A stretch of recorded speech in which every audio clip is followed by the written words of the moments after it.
আল্লাহ ডাকার দায়িত্ব নিতেন না, কোন উম্মতের দায়িত্ব নেন নাই, শুধু আমাদের নবীজির চেহারার দিকে চেয়ে দায়িত্ব নিয়েছেন। বিশ্বাস হয় না? হ্যাঁ, আমি বললো দলিল দিতেছি, আমাদের ওলামা আমার সাথে একমত হবে, প্রমাণ দিতেছি। যখন 50 ওয়াক্ত দিছিলেন, মুসা আলাইহিস সালাম বলছে 50 ওয়াক্ত পড়তে পারবে না, কমায়া নিয়ে আসেন। কমাইতে কমাইতে কমাইতে কমাইতে প্রত্যেকবারে কমাইতে কমাইতে 5-এ আইসা ঠেকছে।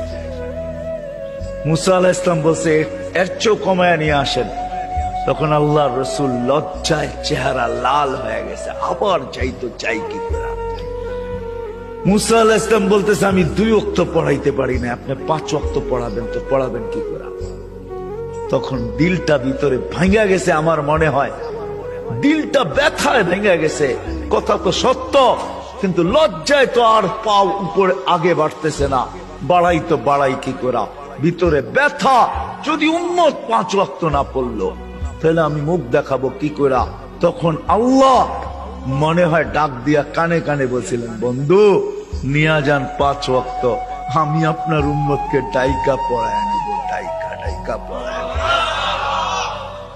আমি ডাইকা ডাইকা পড়ায় নিব। এই জন্যই ফজরের সময় বলে আসসালাতু খায়রুম